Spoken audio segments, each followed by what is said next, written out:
바로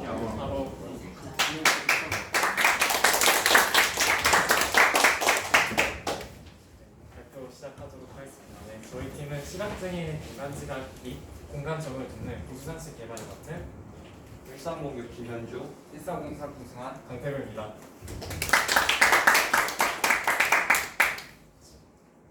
슬라이드 어떻게 해요?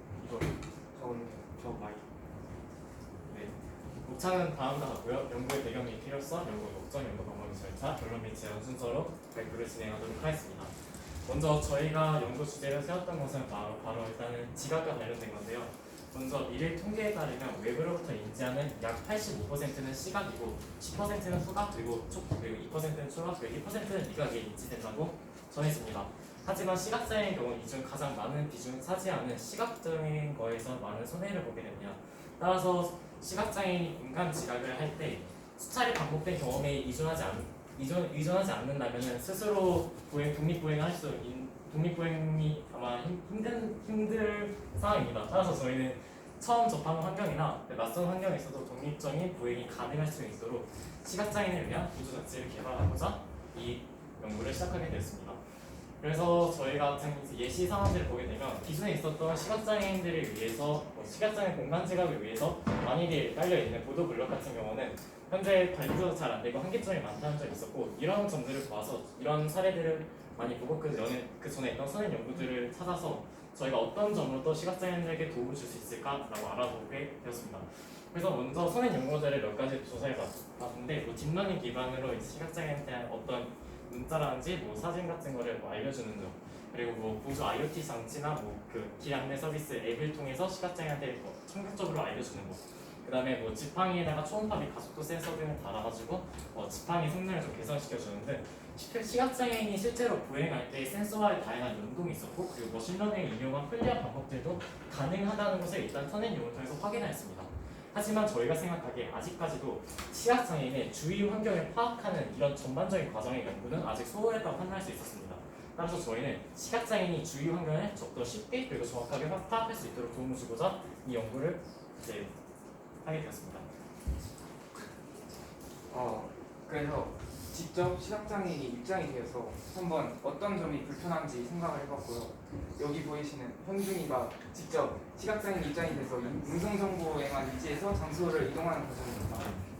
이렇게 했을 때 저희가 불편한 점을 좀 적어봤는데, 계단이 시작점과 끝점을 모르고 방향이 계속 바뀐다. 즉 직선 코스로 가는 게 아니라 모르고 가니까 약간 좀 방향이 바뀌면서 그 방향이 그렇게 되고요. 장애물이 위치를 모른다. 그리고 계단 높이를 모른다라는 문제가 있었습니다. 그래서 이런 문제들을 해결하고자 연구 목표를 이렇게 4가지로 잡았고요.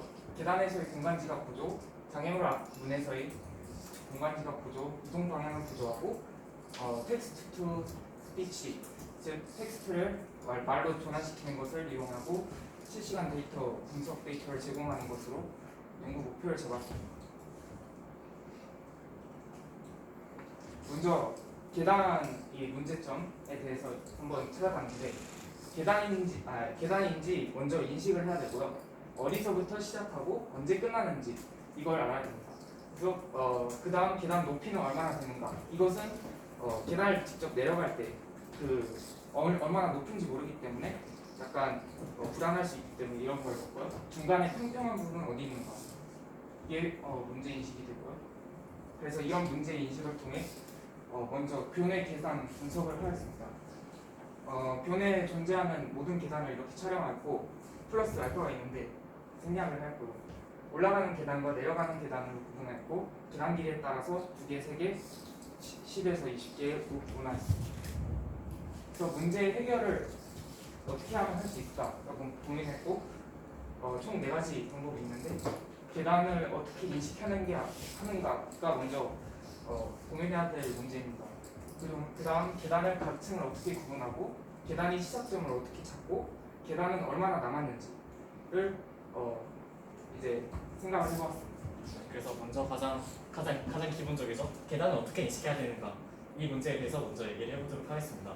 이 문제를 하기 위해서는 고전적인 SD 서포트 벡터 머신을 적용할 수도 있고, 다양한 광고 논문들이 있겠지만 그 중에서도 매우 높은 정확도를 보일 수 있는 머신러닝 기법 중에 하나인 CNN을 적용시키고자 하였습니다. 이와 같이 CNN 같은 경우는 여기 첫 번째 컨버전 레이어, 그다음에 플립 레이어를 통해서 좀 더 이미지 그러니까 피처 익스트랙션을 좀 찾아내게 되고 그 다음에 레이어를 적용시켜서 좀 더 정밀하게 그 특징들을 분류하고 마지막에 플리그런트 레이어를 이용해서 예를 들어서 예를 들어서 이게 계단인지 혹은 다른 것인지 이런 식으로 분류할 수 있는 방법을 고안하게 되었습니다. 그래서 이걸 하기 위해서 데이터셋 같은 경우는 구글에서 계단 이미지를 크롤링해서 오거나 아니면은 아까 전처럼 교내 이미지라든지 다양한 곳에서의 계단 사진들을 직접 촬영하고 다양한 처리 방법들을 통해서 이미지를 늘린다는 식으로 데이터를 구축할 예정이고요. 방금 말했던 것처럼 이런 식의 레이어들을 가지고 있고, 그다음에 여기에서 가장 많이 대표적으로 쓰이는 게 모바일넷이나 알레스넷, 레스넷이고 요즘 같은 경우는 다양한 FPN 이런 식으로 다양하게 모델들이 있는데요. 실제 연구를 하면서 다양한 모델들을 적용시켜 보면서 어떤 모델이 가장 계단 인식하는 데 적합했는지를 판단해 볼 예정입니다. 다음은 계단의 각 층을 어떻게 구분하는지에 대해 설명하겠습니다. 먼저 윤곽선을 처리해야 되는데 우선 가우시안 필터를 적용해가지고 이미지의 잡음을 좀 없애줘요. 그리고 케니 엣지를 써가지고 이 계단의 윤곽선 이거를 얻어내요. 그 다음에 퍼프 변환이라는 걸 적용해가지고 이 직선들 계단에서 이렇게 직선을 이렇게 돌려가면서 점들이 좀 많은 부분 그거를 직선이라 판단을 하고 이 직선을 그려주는 거예요. 이렇게 해서 직선, 윤곽선을 얻을 수 있습니다.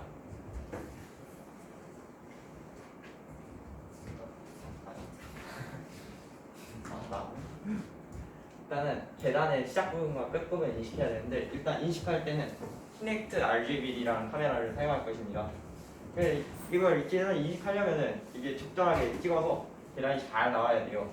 그래가지고 카메라 위치나 각도 이런 걸 고려해야 되는데 우선 저희는 카메라 위치는 허리춤에다가 둘 것이고 그리고 올라갈 때 각도를 80도로 정하고 내려갈 때 각도의 그 최적 각도 그걸 45도를 정할 거예요. 우선 처음에는 이거는 실험을 통해 잘 조정을 할 것입니다. 그리고 이를 구현하기 위해 카메라 1축 회전 그게 필요하니까 짐벌 같은 것을 구현할 것입니다. 이제 계단이 얼마나 남았는가, 즉 계단 개수를 구하는 방법에 대해 설명하겠습니다. 먼저 첫 번째 방법인데 크로스 레이티오를 이용해서 계단 개수를 구하는 건데 크로스 레이티오는 비조합이라는 것입니다. 여기 보이시는 AB, CD라는 값이 이렇게 표현이 되는데 이게 바로 비조합입니다. 그래서 비조합이는 같은 직선 위에 4점이 가지는 사용 불변량인데 그게 좀 어려운 말인데 일단 A, B, C, D, A', B', C', D'은 각각 그 한 직선 위에 있는 두 쌍입니다. 그리고 이 직선을 그었을 때 한 점에서 만나면 이 대응을 이제 사형적 대응이라고 하는데 이 사형적 대응 관계가 이루어지면 그 비조합이 값이 일정하게 보존된다는 것을 수학적으로 증명할 수 있는데 생략하였습니다. 그래서 요 보이시는 오른쪽과 왼쪽 맞나? 여기 있는 그림은 이미지 직접 촬영한 거고 이것도 촬영한 거긴 하지만 요거는 사실상 그냥 그림이라고 보시면 됩니다. 이거는 위에서 아래로 내려다 봤을 때 계단폭이 일정하게 나온다고 생각을 하시면 되고 이거는 원근법이 적용돼서 이렇게 약간 계단폭이 달라지는 걸 알 수 있게 됩니다. 여기서 비조합을 쓸 건데 우리가 이 그림에서 A, B, B, C, C, D 값을 다 구할 수 있습니다. 픽셀 거리를 통해 측정을 하게 되면 이 값을 구할 수 있고 이 값을 통해 비조합이 값을 구할 수 있습니다. 그걸 K라고 둡시다.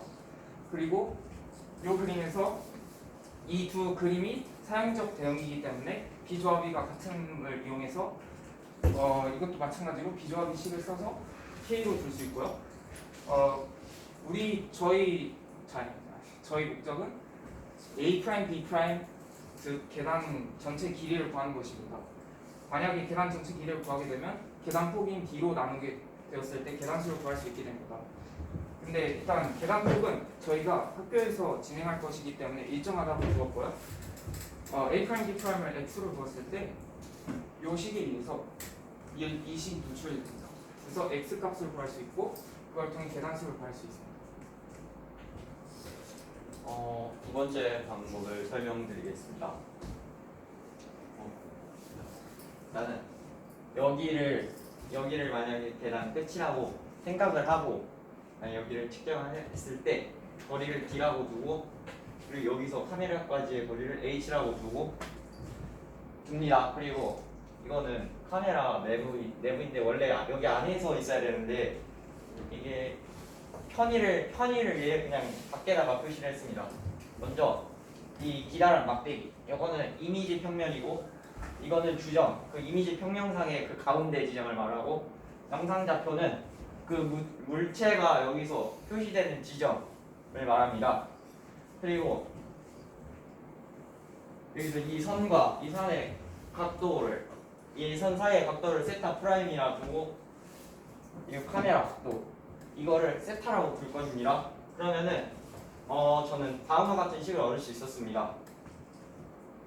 여기서 F분의 P 프라임 이거 P에서 P까지의 거리는 탄젠트 세타 프라임이라고 둘 수 있으니까 이걸 역을 해가지고 세타 프라임을 얻을 수 있고 다시 세타 빼기 세타 프라임을 하면은 세타 프라임의 코사인을 하고 거기다가 거리를 곱하면은 계단의 높이를 얻을 수 있습니다. 그렇게 해서 만약에 여기 끝지점을 알고 끝지점의 거리를 알면은 그 끝지점과 카메라 사이의 그 높이 y축 거리 그걸 알 수 있으니까 그리고 저희는 학교에서만 할 거예요. 실험을 일단은 학교로 적용하기로 했어요. 그래서 계단이 이 폭을 아니까 높이 계단 한 칸의 높이를 아니까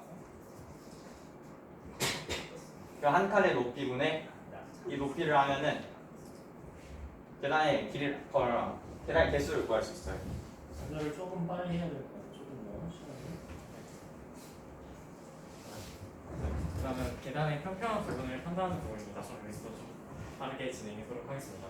여기 IEEE 사이트에서 계속 여기 학술지죠. 그래서 여기에서 다양한 논문들의 찾아보기가 이런 흥미로운 그림을 찾을 수 있었는데요. IGBT 카메라를 적용하여서 어떤 스멜을 그리는 건데요.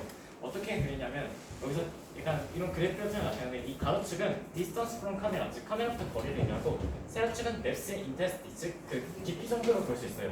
따라서 저희가 이렇게 여기서 계단이 있고 그리고 여기서 카메라 촬영해서 다음같이 나타낸다면 다음 같은 길이에 따른 카메라부터 거리에 따른 depth intensity를 구할 수 있습니다. 즉 저희가 계단의 높이 폭이 일정하다고 가정하게 되면요.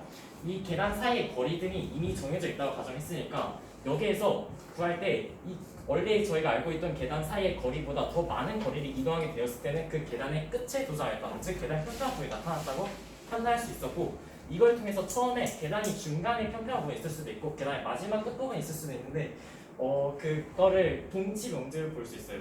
왜냐면은 여기서 끝나는 부분들을 정하고 다음에 다시 시작하는 부분으로 정하게 되면 그 전과 그 후는 동일하게 적용시킬 수 있기 때문입니다. 그리고 문제 인식하는 부분인데요. 저희가 안대를 쓰고 음성 데이터를 이용해서 왔다 갔다 하면서 테스트를 해봤을 때 가장 불편했던 것이 일단 앞에 장애물이 있었는가, 그리고 그 앞에 장애물이 있으면 이게 어디에 있지? 그리고 그 장애물의 종류는 무엇인가? 그게 가장 좀 헷갈리고 그 시각장애인의 입장에서 가장 이해하기 힘든 상황이거든요.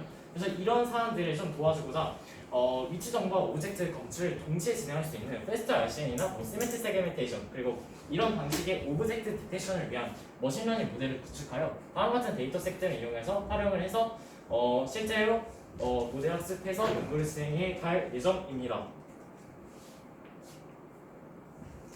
다음은 어떤 하드웨어를 쓸지에 대해 말씀드리겠습니다. 저희는 LG와 키넥트 센서를 사용할 것입니다. 이걸 이용해가지고 RGB 이미지를 얻을 수 있고 DP 이미지, 상대적 거리 등을 나타낸 그 이미지를 얻을 수 있습니다. 그리고 RGB 센서, 컬러 센스 이거는 컬러 영상, 컬러 이미지를 얻는 거고, 그리고 IR 센서는 이 저거선을 이용해서 그 깊이 정보 이런 걸 얻는 것입니다. 거리 측정 방법은 우선 저희는 스테레오 비전에서 베이스라인 두 렌즈 간의 거리 곱하기 초점거리분의 시차를 이용해서 거리를 구할 것이고, 그리고 영역 축출은 일단 오픈CV에서 컨투어를 이용해서 인도 및 복도 이런 영역들을 분리할 것이고, 아니면은 시멘틱 세그멘테이션을 적용해서 이런 다양한 영역들을 이거를 분리를 할 것입니다.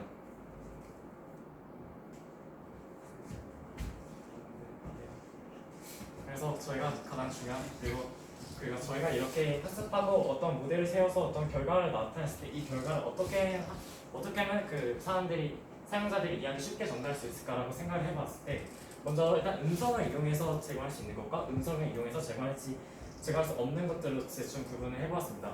먼저 음성을 이용해서 제공할 수 있던 데이터들은 여기 남은 계단의 수와 평평한 부분의 판단, 그리고 주위에 장애물이 있다는 정도를 제공할 수 있고, 그 장애물의 종류까지도 알려줄 수 있겠죠. 하지만 저희가 그 전에 했던 장애물을 인식하고, 그리고 바닥과 벽면 사이를 인식해가지고 이 사람이 일직선을 잘 이동하고 있는지, 그리고 그 이동하고 있다 안 이동하고 있다라는 것을 알려주기 위해서는 그 단순하게 음성 데이터만으로 한계점이 있었습니다. 따라서 저희는 촉각이나 그 외의 감각들을 이용한 인터페이스를 제작할 필요성을 느꼈고, 그 예시 중에 하나는 다음과 같습니다. 아래 그림은 데니스 홈이 시각장애인용 자동차를 개발할 때 사용했던 그 방법 중에 하나인데요. 이와 같이 여기 안에서 바람이 나와가지고 이 길 형태의 표시하게 줍니다. 그러면 사용자는 여기 위에 손바닥을 올려서 바람의 압력을 통해서 대충 길이 어떤 식으로 이루어지는지 알 수 있죠. 그리고 이 방법 외에도 저희는 다른과 같은 사항을 조사했는데요. 이렇게 이 사진은 뭐냐면요, 그 시각장애인들을 위한 나침반으로 나온 제품입니다. 이렇게 진동 정도를 조절하여서 시각장애인들이 방향 정의를 정확하게 알 수 있도록 알려주는 하나의 방법이 될 수 있습니다. 따라서 저희는 다양한 결과들이 나왔을 때 TTS, 그리고 사용자 인터페이스 등 다양한 방식들을 더욱더 조사하고 연구하여서 더욱더 좋은 제품이라든지 적용할 수 있는 방안을 연구하고자 하였습니다. 네, 마지막으로 데이터 통신 및 입출력 관련해서 설명하겠습니다. 저희는 아두이노와 라즈베리 파이를 사용할 것이고요. 아두이노는 모터 조작에 이용하고, 라즈베리 파이는 센서 값 수집할 때 사용할 것입니다. 라즈베리 파이와 아두이노 사이 통신은 시리얼 통신을 UART 통신을 사용할 것이고요. 아두이노 미니를 사용할 건데, 우노랑 그 핀 모드가 핀이 같기 때문에 TX와 RX라고 쓰인 핀이 D0, D1 핀입니다. 그래서 좀 생략할게요. 그냥 아두이노 전원은 외부 전원을 사용해야 합니다. 왜냐하면 아두이노가 컴퓨터와 시리얼 통신하는 핀이 D0, D1 핀인데, 만약에 USB 꽂아서 아두이노의 전원을 공급하게 되면 D0, D1 핀을 쓸 수가 없기 때문에 이렇게 해야 되고요. 또 주의할 점은 저기서 아두이노는 5V를 쓰고 라즈베리 파이는 3.3V를 쓰기 때문에 전압을 조정해야 됩니다. 그래서 전압을 조정하기 위해 저항을 꽂으면 되는데, 저희는 그렇게 사용하지 않을 것이고 그 인버터를 사용할 것입니다. 네, 그리고 정말 마지막입니다. 그래서 이렇게 저희가 만든 제품들을 어떻게 활용할 수 있을까 생각을 해봤는데, 먼저 시각장애인은 일단 저희가 만들고자 하는 R&D 연구 결과로부터 시각장애인들이 원래 기존에 많이 발전되지 않았던 주위 환경을 인지하는 데 좀 더 도움이 될 수 있을 거고, 아까 봤듯이 공간 인지 같은 경우는 시각장애인들이 어떤 앱이나 어떤 환경들을 이용하고 어떤 환경을 지나갈 때 그때 좀 더 정신적으로 좀 더 안정감을 줄 수 있는 하나의 과정이 될 수 있을 것입니다. 그리고 타 제품과의 시너지 효과도 같이 발생할 수 있을 것 같고요. 그리고 이게 만약에 좀 더 R&D가 많이 된다면 장애인 복지 시설이나 다른 제품화 시켜서 어떤 다양한 연구 방식이 있을 것 같습니다. 이상으로 긴 발표 들어주셔서 감사합니다.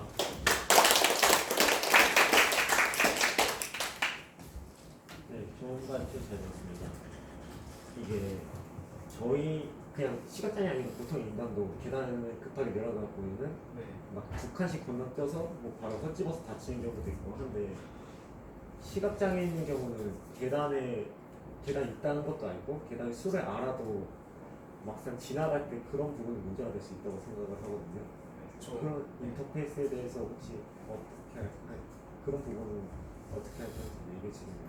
정확하게 어떤 부분에 대해서 하는 건지 다시 한번. 시각장애인의 경우는 장애물이 있고 또 계단이 있다는 걸 알아도 그거를 지나갈 때 막상 문제가 생길 수 있다는 그 거리를 알고 이 유무도 알지만 보이는 게 없다 보니까 그 부분을 지나갈 때는 거기서 또 문제가 발생할 수 있다고 생각합니다. 좋은 의견 감사합니다.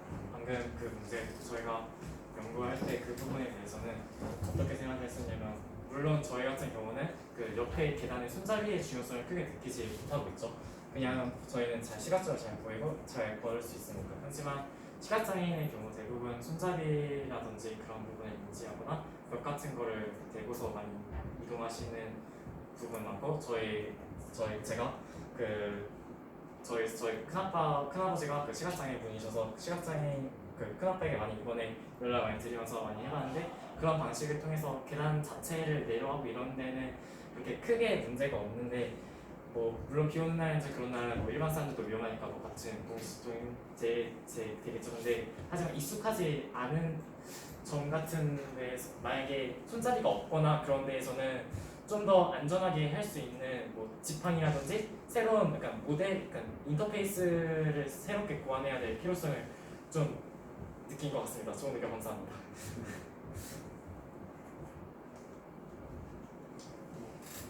우선은 정말 좋은 말씀 감사하고요.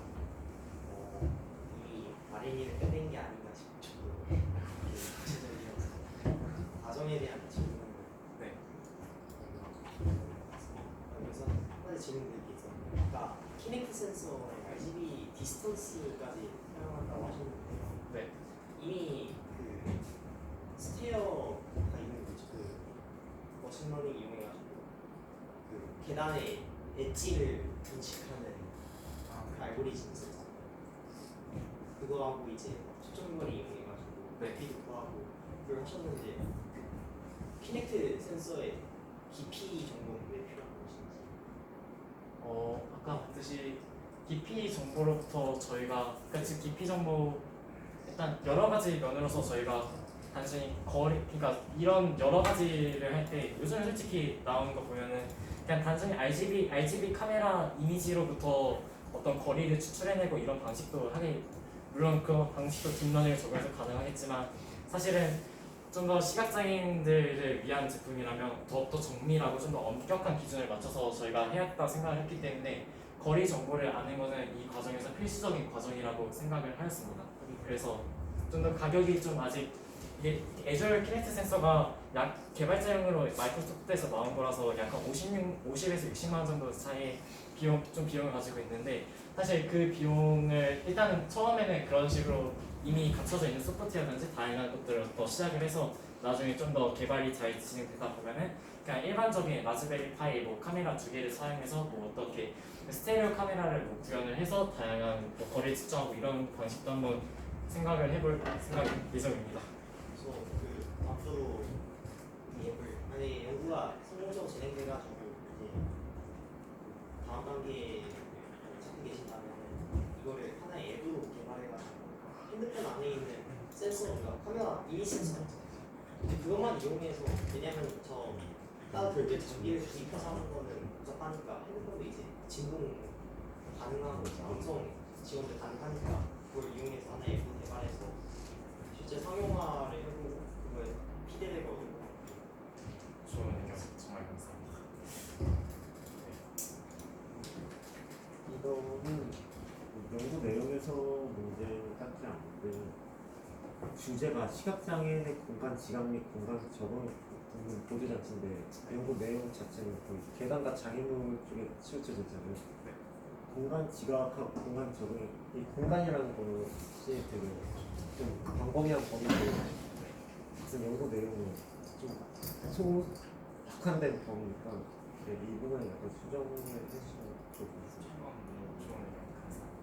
방금 그 전에 좀 생각하는데 RGB 카메라로 할 수 있는 게 좀 굉장히 많거든요. 그래서 네. 뭐 슬랩 기법을 적용시킨다든지 그런 다양한 방식들을 적용시켜서 나중에는 지금은 어떤 저희가 생각한 국한적인 상황에서 했지만 나중에 이 공간 정말 이 공간 자체를 시각장애인 분들이 좀 더 이해할 수 있도록 하면은 좀 더 멋진 연구가 될 것 같습니다. 저희 감사합니다.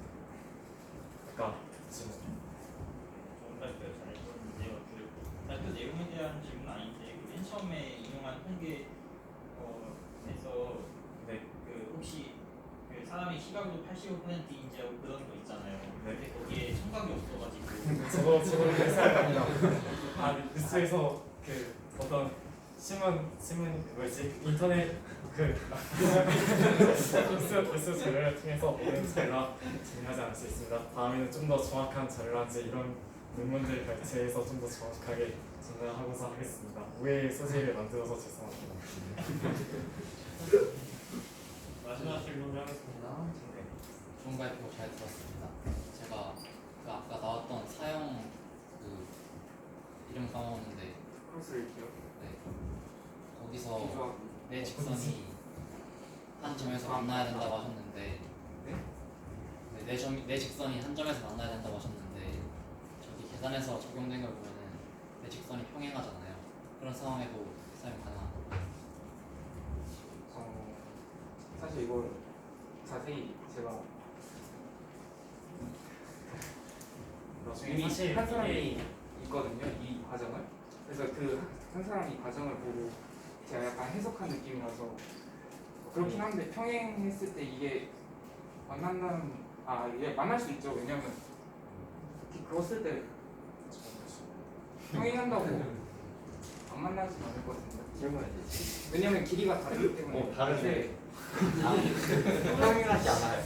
네, 사실 이게 아까 같은 경우는 이 상황에서 코스 렉티브를 적용시켰지만 이게 나중에 사용기라를 좀 더 빠지게 된다면 이런 공간상이라든지 이런 평면상에서도 대응되는 걸 수직적으로 증명을 보일 수 있거든요. 그래서 실제로 저희가 고속도로 같은 데에서 차량 데이터를 볼 때 어떤 그림 같은 걸 활용할 수 있으면 좋을 것 같은데 보이실지 모르겠지만 어떤 이런 실제로 계산 같은 거 할 때 도로가 이렇게 있으면은 이거를 위에서 봤을 때에 대응됐을 때 각각의 네 지점을 잡아서 요 지점들 사이에 픽셀 길이를 추출해서 실제 길이를 대응시키는 관계도 보았습니다. 따라서 이런 것들을 보아서 사실 수직적으로 증명할 수 있고요. 그리고 계산해봤을 때 실제로 맞다는 것도 확인할 수 있고요. 그래서 이 부분에 대한 내용은 그 유튜브에 크로스 레티오하고 그 다음에 그 로보틱 강좌 중에 이거 크로스 레티오를 다루는 것 중에서 이런 방금 설명한 내용이 포함되어 있거든요. 그래서 그런 내용들을 참고하시면 좋을 것 같습니다. 자, 마무리하도록 하겠습니다.